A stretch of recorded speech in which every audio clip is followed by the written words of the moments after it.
my whole life's led up to this point. The money, the fitness, the charisma, the everything was for this moment. For me, I call it the 98 and the 2% rule. When you get obsessed about getting out, you suddenly realize you're like, that burn, I want as much of that as I can get because I know that's what's changing me. And so you start to chase the discomfort. The reason why people don't have the results and the reason why you see that most people don't have the life that they want is because they're not willing to put in that number. Okay, it's game time. I think cold showers, it teaches you to be comfortable in stressful situations. Naturally, your brain is going to want to avoid getting uncomfortable. All too often, we think that we don't have control, but you have to train your brain to listen, to not run. You can push yourself, get yourself out of your comfort zone. And it's not just what you have, it's who you are now.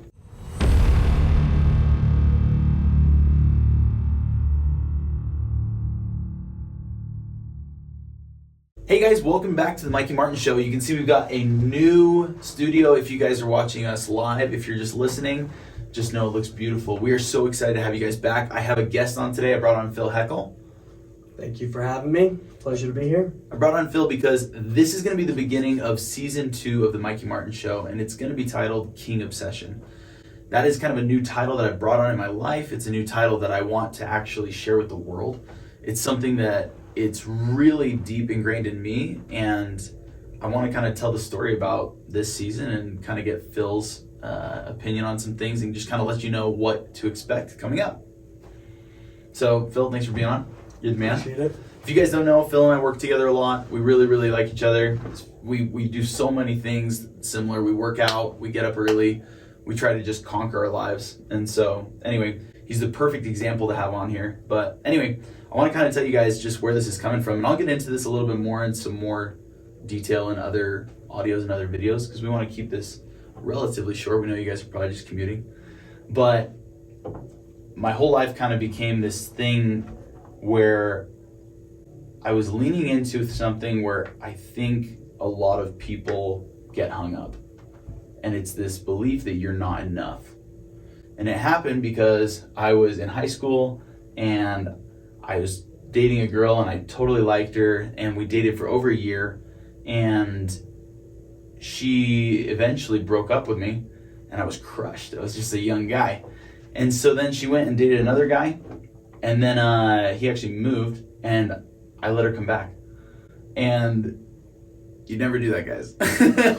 Just a heads up for those of you that know. I let her come back, and then things went a little sour again. She actually went to date another guy, and I let her come back a second time. Call me a simp. That's what I was. I was the OG simp. It was. And so what happened was after that I broke off, but the thing that I was kind of left with was this seed. If you guys have read the book As a Man Thinketh, you know that your mind's a garden.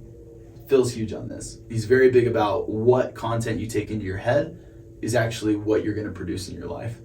And so I planted this seed, and this seed said, hey, look, if this girl that I really liked, if she dated me for so long and really knew who I was, and then she decided to leave, but then she came back, everything's good in my head because I'm going, she had to go see what was out there, but she saw it wasn't right. She came back. But then she left a second time. And that's what got me. Because as soon as she came back, I started thinking, well, wait, why does she need to keep looking elsewhere? Obviously, I'm not enough. And so it led into this whole big thing where for years I said, hey, when I do meet the right girl, I'm going to be enough. I'm going to be whatever she wants, I'm going to be it. If she wants a guy who's super, fit, if she wants a guy that's rich, funny, spiritual, charismatic, confident, whatever it is, I'm going to be it. And I think a lot of people get into this, and it's one of the reasons I started going to the gym. I don't know why you started going to the gym. Oh, a lot of different reasons. A lot of different reasons. No, similar to that, just feeling like I needed to level up big time. Needed to level up. I think a lot of you guys, and ladies out there, you deal with this thing where you go, somebody doesn't like me, I must not be enough. And so the thing is, getting obsessed about life is the ultimate key to this.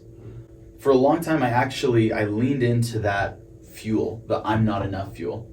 And it was so good. It's like jet fuel. You go to the gym and you're like, I'm not enough. I'm going to be enough. And you just you get this fire. And some of you guys live off this. This is your jet fuel every day. Yeah. I feel like you just Some people call it the darkness. you go lean into the demons. Yeah, you lean into those demons of just like, you know, people let you down or people don't treat you right, and you're just like, I need to be better. Totally. So they'll treat me better, you know? Well, and wasn't David Goggins getting into this a little bit? He goes straight into the darkness. Oh yeah, I mean, he channels the darkness. I mean, for some of us, we have those moments, we have those experiences like that where we feel we're not enough or whatever, and then we allow that to fuel us. He pulls at those experiences like it's candy. Like it's not. Right. Like he'll channel those experiences and like find them in his past and live those experiences in the moment to fuel him every single day, which is just like kind of twisted. It is like a little bit. you can pull yourself out of it, and you can like be in a good positive place and then have an experience that fuels you for a little period of time. But man, he just keeps pulling at it and pulling at it and pulling at it. And I was trying to do that, and to be honest, it got me results. Like, it got me places, and it got me pushing harder than everyone around me. And so I can see why he did that. But I realized on a very basic level that you're pulling from a negative source. You're pulling in and you're really ingraining in your head that I'm not enough. And especially if you know about manifesting, about abundance mentality, or even growth mindset, you're really not wanting to lean into a negative source of this fuel.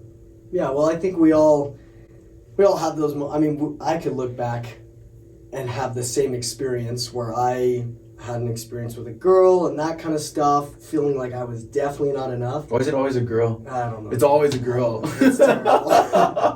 Thank you, girls, for the fuel. We appreciate it. Thanks for terrible experiences. But it brought me to where I am today. But after those experiences, it's, even though there was that period of darkness, no matter how long it lasted, it built me, one, to the person I am today, but helped me understand that, one, you shouldn't live in that darkness forever, and that shouldn't be your only fuel. But sometimes you have to go through that. As much as, like, we're in a place now where we can channel positivity, like the perspective of the future to fuel us to just keep working and grinding, we all had to go through that phase of just pulling from the darkness only. I totally agree. Not being completely optimistic of the future, not even understanding, like, okay, can I get there? Will I get there? But just being like, I know I don't want to stay where I'm at. Right. Well, and guys, this is a little counterintuitive because I'm telling you how to get out of the darkness, but I'm pointing out, like, I agree with Phil. Sometimes it's like you really do have to go through those dark times. You do. Yeah. And it's like, that's the truth of life. Like, you're going to go through these lulls. So if you're in a dark place right now and you're maybe pulling on that fuel, like, don't feel bad about it. Know that it's part of the process. And I'm going to hopefully give you the next couple steps just so you can know where you're headed. And so the thing is, what happened is for years and years, I was leaning into this I'm not enough mentality. Pushed me to be my most results-driven self, which is pretty good for most people. But then you kind of, at the end of the day, you're not really happy. And so the thing was, I learned this lesson, and you guys can call it whatever you want. For me, I call it the 98 and the 2% rule. And this was actually just, I think, maybe about a year after I met Phil, but about probably, 3 months after we had started working together with our real estate office. And I had gone out in Orlando because I have some salons that I was growing out there. And I learned this lesson. I was out there for 3 weeks with my assistant, and I was out there for the 4th week just alone. And when you're alone, you guys are in a spot where you're vulnerable to the universe. God can just come down and he can teach you some serious lessons because he can make you rely on him. It is such a cool spot. A little scary. Yeah, I mean, it can be scary, but I guess it depends who you are. Yeah. Because for me, I'm definitely more of like an introvert type person where those periods of being alone, it's very empowering. It can be a little scary because like it's self-reflecting and you learn a lot about yourself and what you're doing wrong and where you need to change, and it's hard to face those facts. But for some of us, we thrive. You know who you are. So while I was out there, I had this experience where it was like I was kind of forced to trust God. And it was something that it's very, very important to me because I got an insight, kind of a spiritual insight about a girl that I felt like God was telling me that she was going to be the one that I was going to end up with. And I think some of you might have seen this and then you're like, oh God, it's one of these stories. Like some guy, he gets an idea about a girl and whatever. But for me, understand this, my whole life has been built on this. I got built on this idea that when the right girl comes along, I'm going to be ready. And you guys got to understand, I'm an action taker. I'm not one of those guys that I'm going to see a girl that I don't like and I'm not going to go talk to her. Like I was born with the gift of ultimate confidence, and it's a great gift.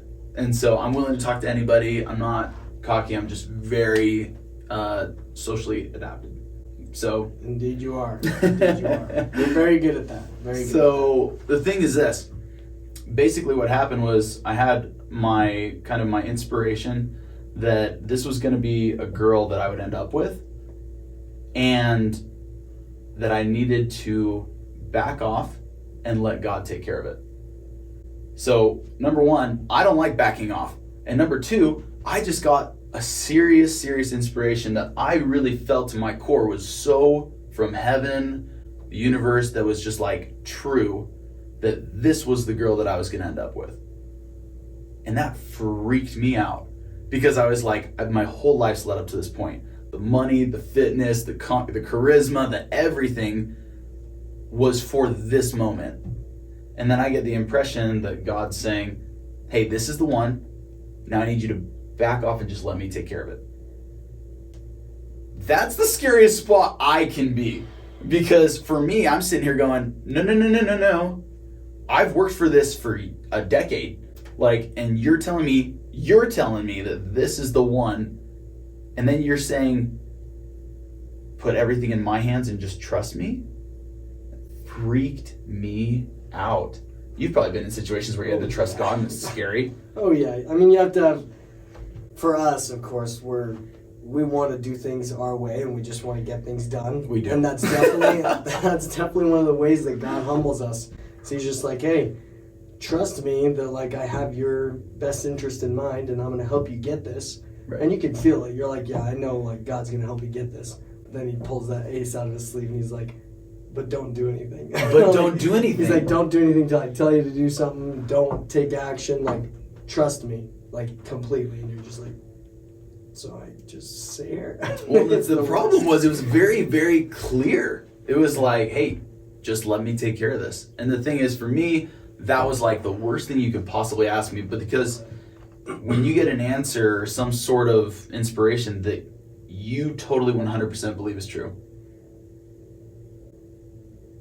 well, now you got to recognize that it's okay, it's game time. And more than that, it's if you wanted me to take anything seriously, more than anything in the world, it would be to bring up the girl, the one that I've been prepping for a decade. So I took this super seriously. It really crushed me and just kind of was like, all right, do I actually trust God? And it was this big kind of moment where I was like, do I? And I was like, would I trust anybody else with this situation? If I'm going in with the belief that this is the right girl, do I actually trust God? And ultimately I was like, yeah, I do. Would I trust anybody else to do this? No. Can I trust him? Yeah. So some of you guys might have been in this spot. It is scary. But at the same time, is it? It's not really scary because you're relying on somebody that you 100% know can see every angle, is in charge of everything and knows everyone's heart, knows the future, knows whatever's going on. And so at the same time I was sitting there, I was stressed, but it really tested my faith or my trust in God. And so the thing was, I had just come back to Phil, and I got back from Florida, and I was talking with Phil, and it was so funny because right around this time he brought up girls, and he was like, dude, I don't get it. He was like, I feel like I'm always right at 98%, and I just can't get to 100, where all these girls are just gonna fall at my feet, which all us guys are like, if I work out enough, if I get that six pack and I get the car, and I'll be real, it works. It does. If you get to that dream life, it is fun to be around you. It's very comfortable to be around somebody who knows who they are and what they do, and who has consistency in their life, because that's how you get results. So we all have this thing where we're like, if I can just get to that 100%, I'll make it. Basically, I come back to Phil and Phil says, hey, I'm at 98%. I wish I could get to 100. And I was like, dude, I just learned this lesson. while I was out there and I learned to trust God, I realized that there's an illusion. You never can get to 100%. And a lot of you are like, wait, what do you mean? What I mean is, if you're pursuing, let's say, a girl, you will never be perfect. Or a guy. For ladies out there. If you're pursuing somebody and you will never be 100%. And the reason is because it's meant to be that way. You're meant to lean on God and that relationship with him. And so the thing is, what you got to recognize is, what percent are you and how much help do you need? Because you may be 16% and God has to fill in the other 84%. You guys, some of you have been out there and you've seen some job that you got, some bonus that came around, some wonderful blessing that you totally didn't even work for. But you needed it and you were desperate, and he came around and he helped you out. Same thing is when you feel totally capable. Let's say you even feel like you're 100%. Let's say you are 98%. Let's say you go after a girl and then you do it with God. He adds in his 2%, you have the 98, you're 100% good to go. Let's say it doesn't work out. What can you pretty much trust? You can trust that it's either not her or not the right time. But if you were 98% and you did it without God and it doesn't work out, well, now you got to wonder. And you got to just sit there and go, wait, was it the right one, but I didn't have everything? I didn't have the 100%? Because that bugs guys. That keeps people up at night. You're like, was I enough? But I didn't, why didn't it work out? How many of you have had a relationship where you're sitting there thinking, why didn't it work out? Phil has a dating experience with some wonderful women. Oh, yeah. I mean, well, like he said, I went through that exact thing where I was questioning it. I'd be in like an almost relationship. We get close to becoming official or something like that, and everything's going smooth, and then it drops off, and I'm always like, well, why? And then when that clicked, when I figured out that 2% thing, not that I didn't have God in my life and didn't have trust in him, but I didn't put all my trust in him like I should have. And since then, since doing that, when I leave a relationship, I have all the confidence in the world. Yeah, it's a bummer. Like, if it falls off and everything seemed like it was going to be perfect and all that stuff and it falls off, I don't sit here wondering, okay, am I not enough, or did I do something wrong, or anything like that. I'm just like, okay, she's not the one, or it's not the right time. Like, right. Literally, those two things go through my head, and I'm able to bounce back really, really quick with all the confidence that if it's not her, there's somebody else, because I'm trusting God completely. So it's not me being a bad person or anything like that. It's just like, hey, there's somebody else. There's something more. Guys, you would not believe how cool it has been to watch Phil with some of these girls, amazing women that he's taken out. He pursues them 100%. He gives everything that he has, and he lets God fill in the rest. And then when it doesn't work out, which I'll point out, Phil is 100% up to the finish line. He doesn't back down at all. He is clear, he communicates well, and he's just trying to make it, see if it's the right fit. And it's like, when it isn't, as soon as he knows it isn't, you would not believe the next day, he's just like, no, I'm good. And he's looking for the next one. And it's not that he's, disingenuous or anything like that. It's like he just trusts God, and he knows, hey, I was supposed to learn something from this. I'm moving on. Yep, exactly. It's exactly how it is. And I mean, that's the only way to live, especially going back to the topic at hand. When you have a big goal or a big dream or a big vision that you're after, the last thing you want to let is little moments like that get in the way.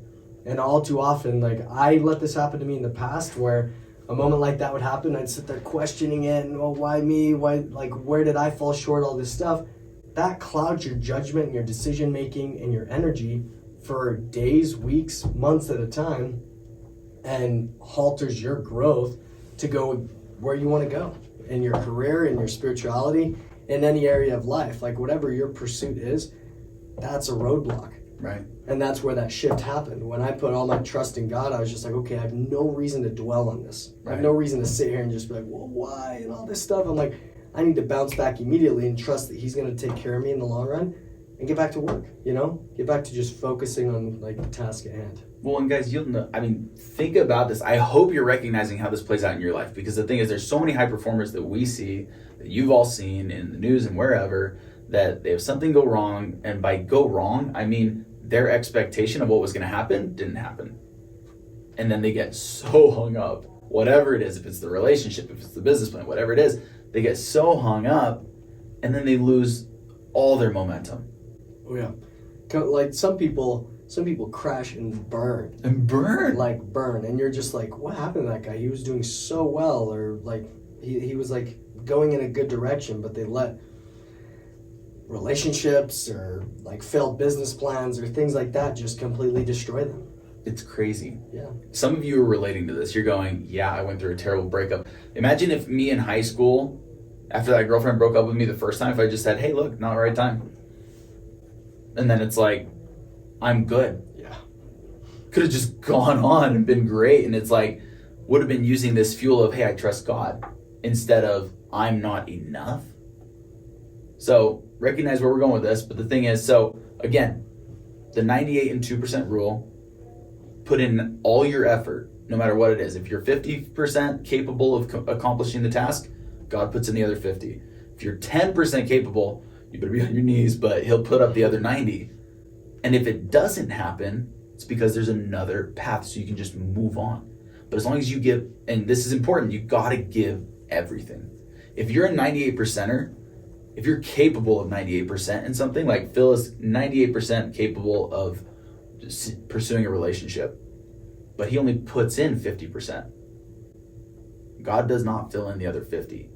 We're meant to grow. He wants you to put in everything you have, and then a little more, because he wants you to recognize how capable you are, how much you can grow. It's crazy. Right.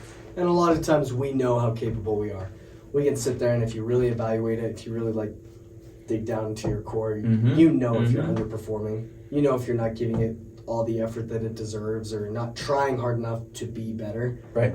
Like, you just know. And, of course, God knows, so you can't.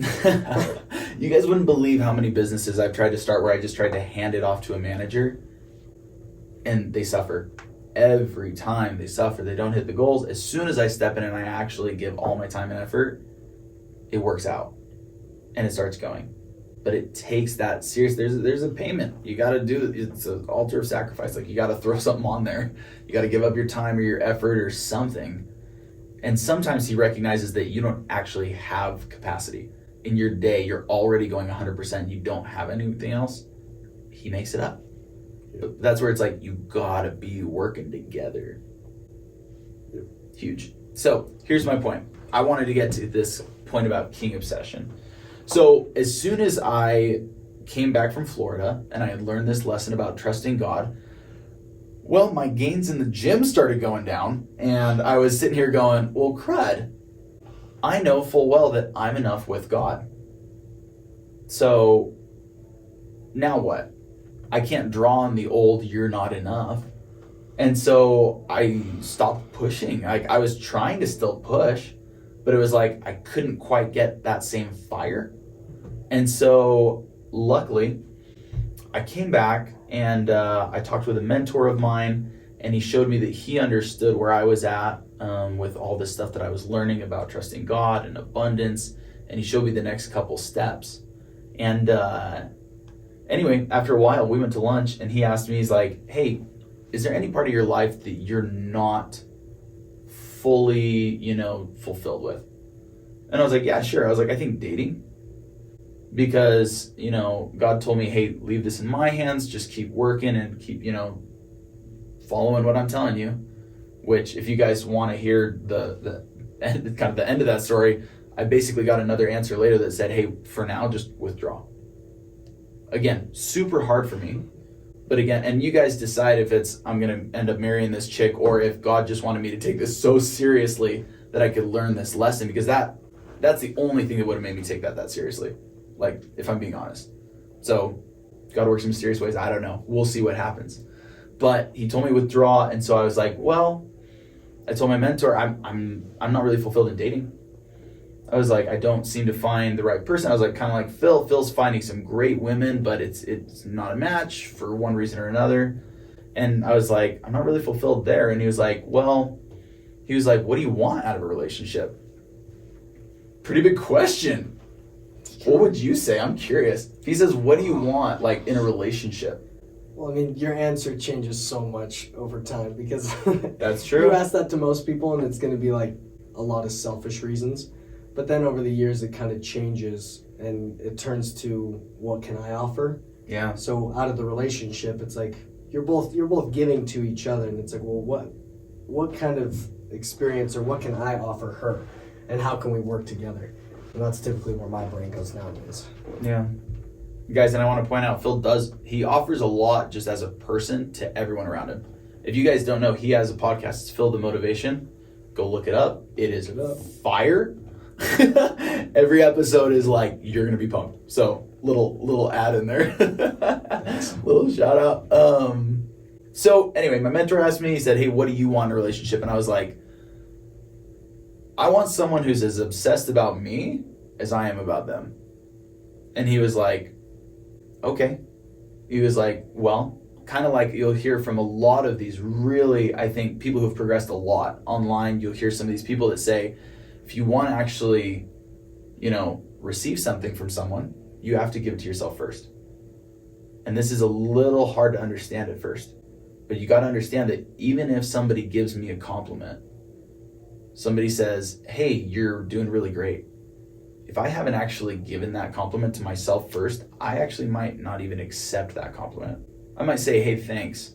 But do I really actually believe it and feel it? No. You have to give it to yourself first. This is where a lot of, not just affirmations, but a lot of just meditation, getting to know yourself, and also just recognizing your progress comes in. But anyway, so I told him I want someone who's as obsessed about me as I am about them. And so he said, okay, well, if you want someone who's obsessed with you, you have to first be obsessed with yourself. And of course, we're talking healthy obsession here. We're not going into egos. We're not going into narcissism. We're sticking it to obsession. And it's so funny because it actually tied back to kind of my life before, where before I was saying, hey, I'm not enough. And I'm going to become enough. And now I wrote down a list. I was like, what do I want to be obsessed about myself? My body. Do I really care? I actually do. I feel so good when I'm confident and when I'm things, and I feel like I've got potential that I can reach these goals as a young man, to actually see what my body's capable of. So I put body. I want to be successful with my businesses, with other things, with family, with relationships, with my impact, with, not wasting my potential. And so I made a list of all these things that really actually mattered to me, and that frankly, I'd like to have someone be obsessed about me for these reasons. I think they're all great, healthy reasons. And then the idea is now I'm chasing this going, I know where I can end up.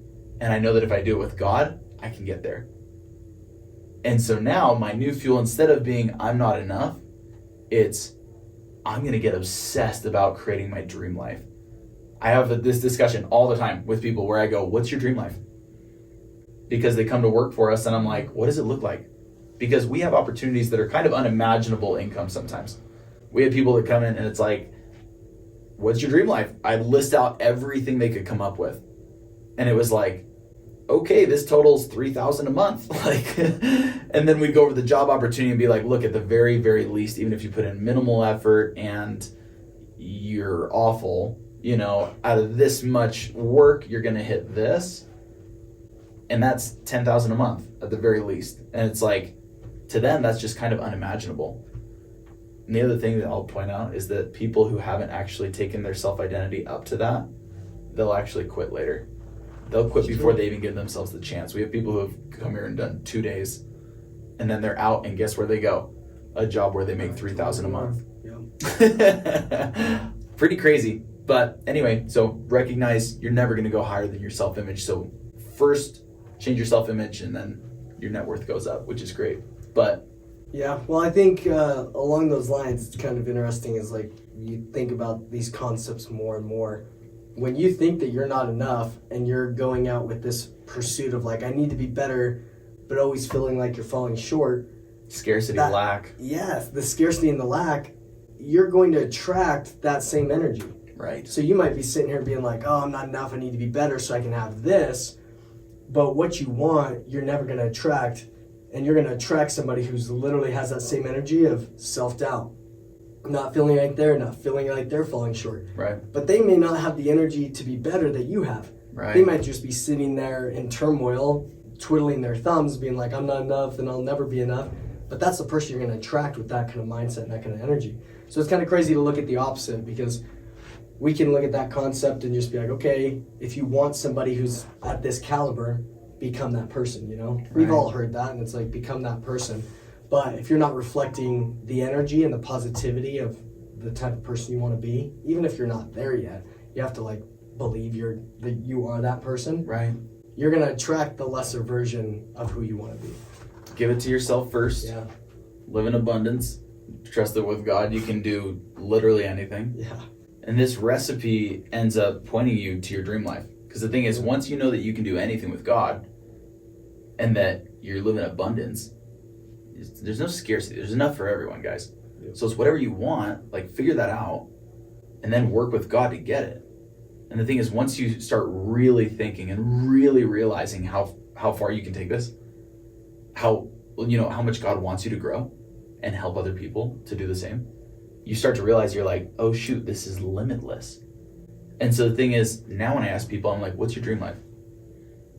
And then we go over it and it's like, it's so big.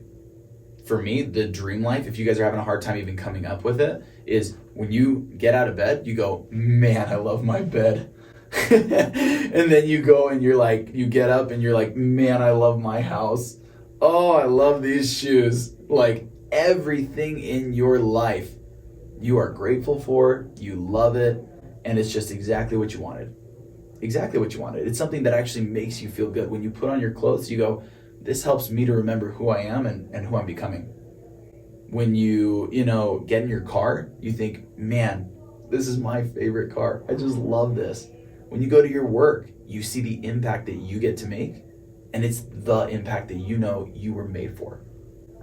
To me, that's the dream life. And so what I encourage everybody to do now is basically become obsessed. Figure out all those things that you just love. Because so many people settle. So many people settle. Well, and why do you think they settle? What's the mentality behind that even? I mean, a lot of it spawns from those people that are around them. Yes. If the people around you don't believe that they can be more and they've settled, oh, you're going to easily settle. And you won't raise the bar higher than them because you don't want them to feel bad. And you'll have that limiting belief already that you can't have more than what they have. If that's your parents, if that's your friends, things like that, you're naturally, subconsciously going to be like, well, how can I have more than what they have? Right. And so you'll naturally limit yourself. So you have to step outside what your friends are doing, what your family believes and stuff like that. And it's uncomfortable. It's really, really uncomfortable, but that's really the way that you branch out. Guys, it's the truth that nobody wants to hear, but the people you're hanging around are the reason you're not succeeding at more stuff. If it's whatever it is, if you want to get really ripped in the gym, go find someone who is. Hang around them. Give it some time. They're going to help push you because they're going to be encouraging. They're going to be a teacher, a mentor, a guide, kind of like we're trying to be for a lot of people. We want to help them to find their dreams and just help them to know, hey, here's some simple steps. We understand how you feel about, where you've been. We understand it. We want to help you get to the next thing because you're going to go from being this person to being exactly who you always knew you could be. Yep. Huge, but I love that you pointed that out. It's your circle. Guys, because if you're hanging around a circle that doesn't think they can achieve much, you're going to be leaning into fear, into pessimism, into all this stuff that is just, it shuts down that fuel so fast. Your flame just dies. And then where do you go? Netflix. Bad habits, laziness, not the gym, because you're going, I can't do it, so why try? Don't listen to that voice. So, basically, the idea here is now figure out what you want to do with your life and then get obsessed about it. Now, what do I mean by this? I've got a great story from my assistant where we were talking and she was like, I want to get even more fit. She started her fitness journey. She is crushing it. And I was asking her one day, and this might be a bad example, but I asked her one day, I was like, okay, let's say we're in the room here with 5 girls. They are all super fit. How do you feel? She was like, not good. And I was like, what's the self-talk? It's like, I suck. How many of you have been there? That's exactly what we do. We all go in this room and we say, I suck. Yep. Well, why do we say that? Why don't we go in and why don't we say, I'm so glad there's 5 examples here that they've done it. So I know that I can do it. And get excited. Just living in a world of comparison, dude. It's it. We all compare. It's everybody does it, guys. So here's my big thing. Now, when you come in, I asked her, and you guys can relate to this, think about what you want to be obsessed about. If it is getting abs, what I asked my assistant was, I said, okay, how many ab workouts did you do today? And she was like, 0. And I was like, okay. I was like, I don't think you actually want abs. I think you'd like abs. But if you wanted abs, I was like, you would have done some ab workouts. If you needed abs, you'd be, hitting your diet perfect. And if you were obsessed about getting abs, you'd be looking up ab videos right now. Because you're crazy about it. You're asking everyone you know and you're doing everything you can to get it. So many of you people, you think, I'm going to try it once and it's going to happen. And it never does. Never. How many tries do you think it takes for somebody to get like their first quote unquote result that they're looking for? Oh my gosh. If you had to generalize over fitness, over business, how many attempts do you think it takes until the universe is like, all right, you're actually giving me the 98% that I knew you had? If you had to shoot something out there, the only way to really understand that is it's more than people are willing to do. The reason why people don't have the results and the reason why you see that most people don't have the life that they want is because they're not willing to put in that number. So if you ever think of that number and you're like, oh, how many times do I have to fail or try this business or try fitness before I get a result?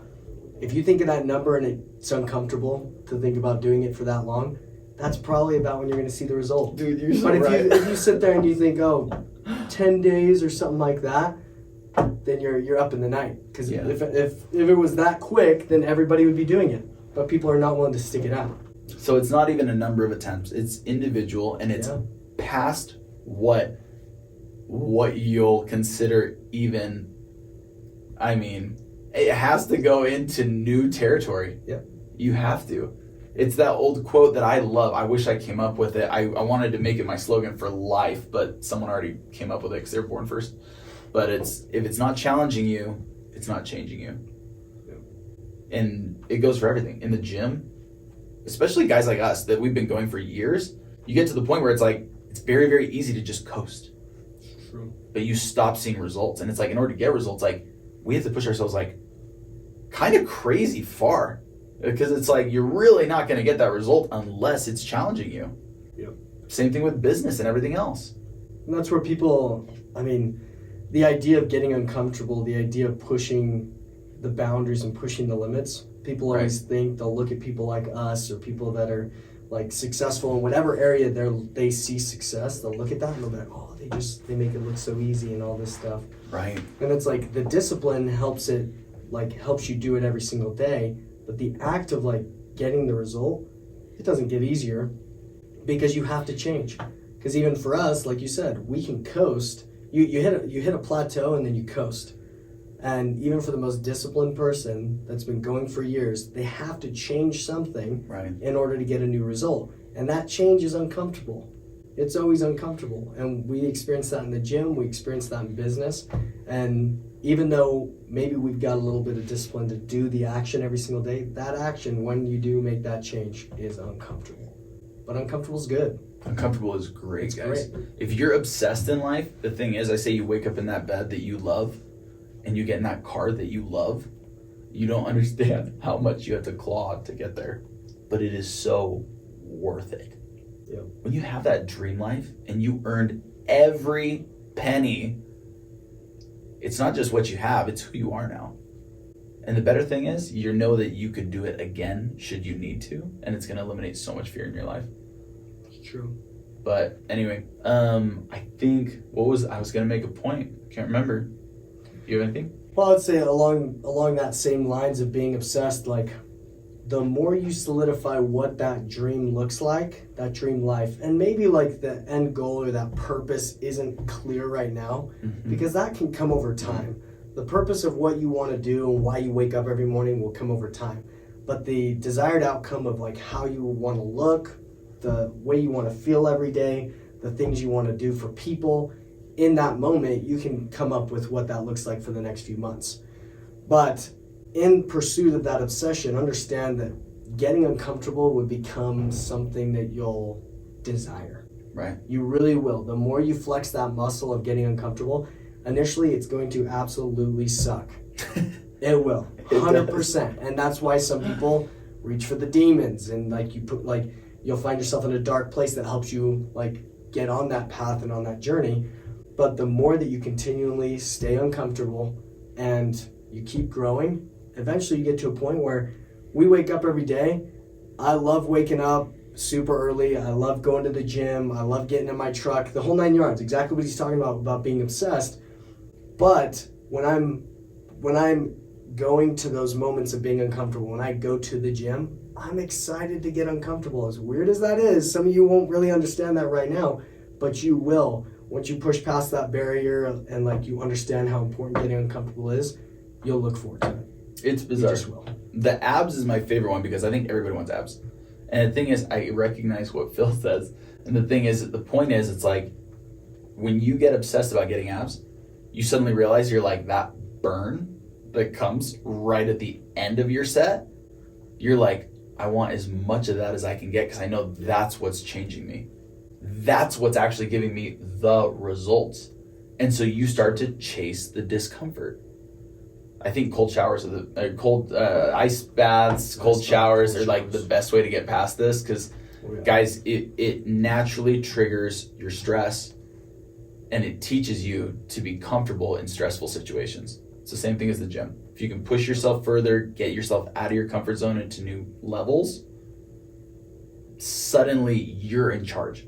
And I swear, every time I take my ice shower, my body is just like, no, we need to get out. And I'm like, we're going to stay right here. Yep. And I swear my brain just tells my body, it's like, dude, he's on one today. Don't mess with him. Like, don't mess with him today. Like, he's on one. It's true. It's true. Naturally, your brain is going to want to avoid getting uncomfortable and avoid the hard things and stuff like that. And you just have to teach your brain to listen. 100%. Because all too often we think that we don't have control, but we do. We You do. And you have to train your brain to listen and to not run. Right? Don't run. Just stay there. Well, and it reminded me of the thing I was going to say earlier, and I think it was good because you said you got to learn this. I can't remember who said it. I got the picture on my phone, but I need to get the name. But basically, I think it could have been Edison, I don't know, or Einstein or something. But he said, you'll never solve a problem with the same level of intelligence that created it. If you guys are in a situation and you don't know how to get out, you have to seek new information. And it's like the more that Phil and I have read books, last year I started out reading a book a week. And by the time I got to book like 12, I had so many opportunities, I couldn't handle them all. Because they just come to you. Because you are leveling yourself up and you begin to, those opportunities might have already been there, but I just didn't see them until I had more knowledge. So if you guys don't know how to get abs, if you don't know how to make money, if you don't know how to chase your dream, if you don't even know what your dream is, you need to seek knowledge. So find some people. We've got some good recommendations. We follow a lot of good guys. A lot of good guys. I mean, in terms, are we just talking content and stuff like that? Yes, yeah. People that inspire you. One person that's inspired me for the longest time. He's played a major role in my life. Only met him one time, and it was like meeting a superstar. But Ed Milet, if you haven't listened to the Ed Milet podcast or just looked at his content and stuff like that, That's a big one. We're huge fans, Ed. We want to be on the show. Yeah. See you later. We'll be on there. We will. Yeah, if you guys haven't looked up Ed Milet, start with him. That's our suggestion. Great guy. He's going to teach you how to just chase your dreams and kind of get out there. Yep. So anyway, what I want to kind of leave you guys with, because this has been a great episode, and I'm so excited for season 2, guys, because I'll get more into kind of my story, and also I want to bring on people that are obsessed. Because I know that if we really become like the people we hang around, I want to give you guys so much content to listen to that you can be like, I pretty much hang out with these people. I want to get a feel of what their life is like and what their mentality is like and what pushed them to make it from I'm not enough to, I'm enough and more, and I'm going to get everything I want. And I'm going to chase it because I know that I have it in me. And the reason I know I have it is because I feel such a keen desire for it. And so I'm going to be bringing on people that have had major weight losses, because I think that takes so much obsession to lose a lot of weight. People who've gotten through divorces, people who have been through depression, and more, just people that have chased their dreams, people that have for years until they got a result. So many people are not willing to pay the price, and they're not willing even for years to really get outside that comfort zone. And then as soon as they do, you see the result. It's insane. It's crazy. So guys, welcome to season 2 of the Mikey Martin Show, King Obsession. Super excited. Phil, thanks for being on. Glad guys, I was able to be here. Go check out Phil the Motivation. Awesome podcast, and we'll catch you in the next one.